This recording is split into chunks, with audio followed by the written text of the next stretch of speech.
So listen, from the book, I didn't get a chance to do it last week. So what I promised Arlene is that I do a whiteboard of what we missed. Okay, so here's the thing to consider.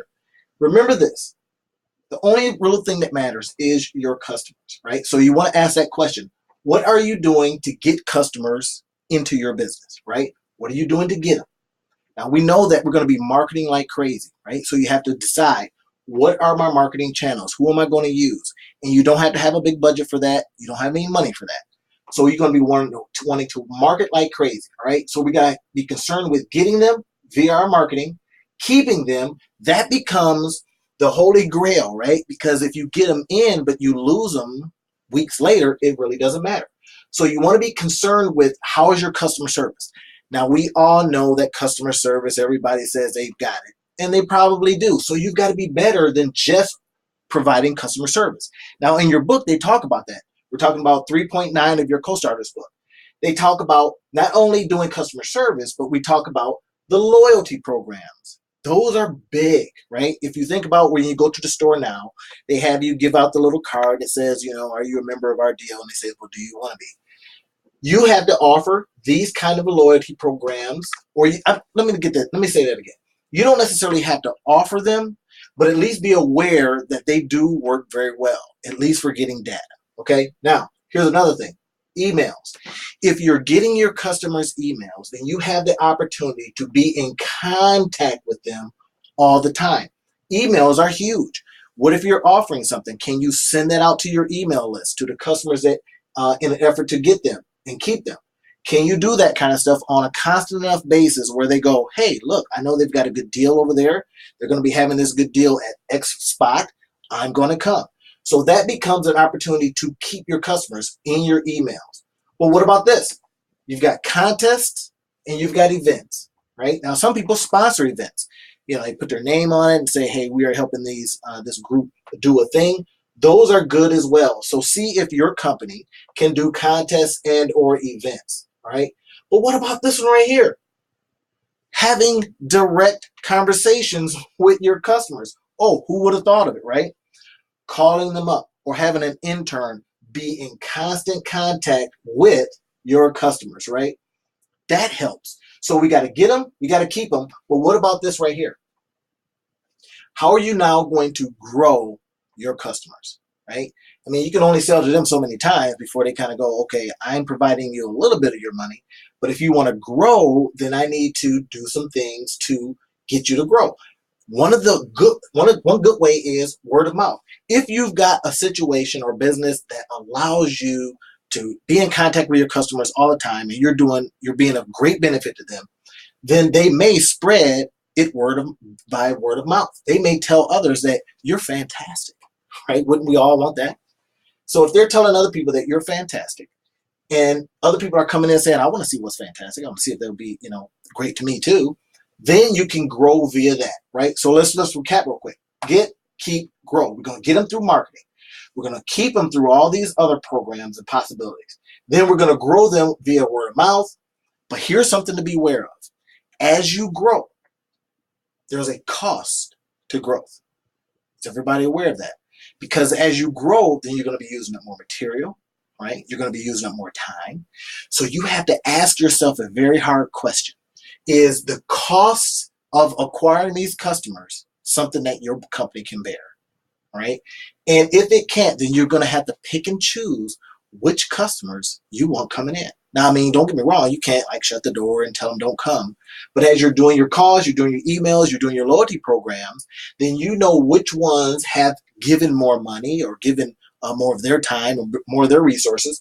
So perhaps you're considering that as you're thinking about how you're acquiring these customers, right? Because here's a problem. Here's a problem that you can run into, and it's called scalability. Can your company grow to the demand that's being made on it by these new customers? Does that make sense? Now, I don't know anybody that wants to stay small, you know what I mean, that wants to kind of stay in a certain box. But if that's your deal, that's another conversation. But if it's not your deal, if you want to grow as big as you possibly can, then you're going to have to consider these costs, and you're going to have to consider what do you need to do in your business to accept this scaling problem, i.e. Benefit, right? So now that's where you would use technology, perhaps, right? Maybe you got some robocalls or something like that. I mean, some things you can't do, but if you've got a situation where you're always letting them know that you have a deal, you're not asking something from them, you just informing them. So instead of having a person that you have to pay to call, maybe you have a robocall service that does that for you. Just telling them that you have a new deal come up, or maybe you have a buffer program in your that hits your Facebook, your Twitter accounts, and all that, that allows you to scale in a whole different way, or to let people know that you have a situation or something that they possibly need going on.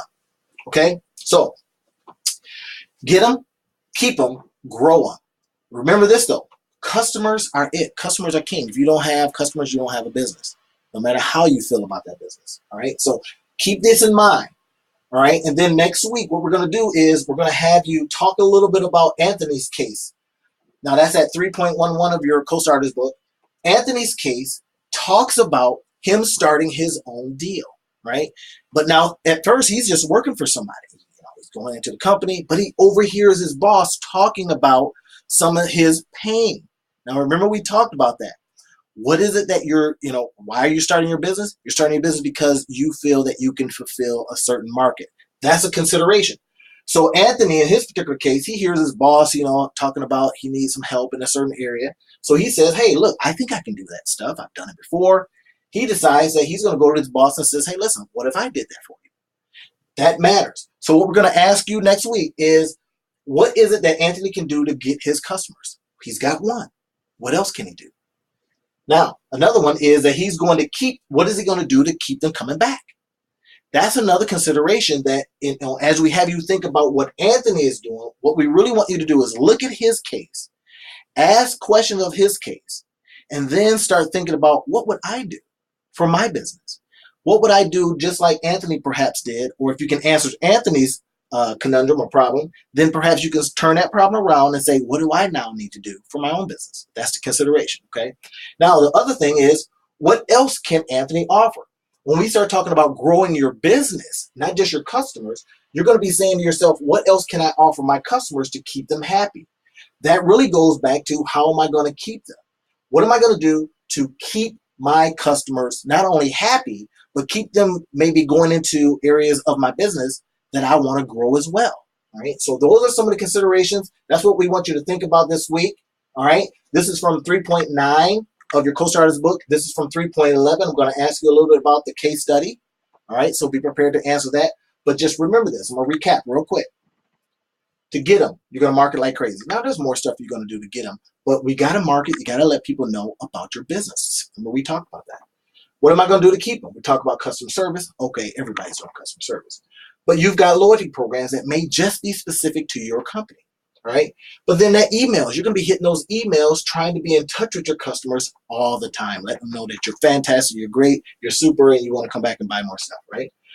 And then calling them, right? If you're not about that, if you can't get on the phone and make some phone calls, then get somebody that loves that stuff, all right? Now, grow, word of mouth, but you got to be aware that as you grow your customers, you're also going to incur some cost. So we got to consider acquisition cost versus the potential profits here, okay?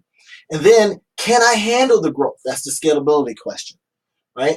So this is something that you have to continually ask yourself of your business as you're in business, okay? If everybody's got that, you can always, if you don't have some of this stuff, give us an email, ask me to explain this out a little bit more, and I'll go into more detail, okay? But for now, let's do this, and I'm going to be asking you about this, okay? We'll see you next week.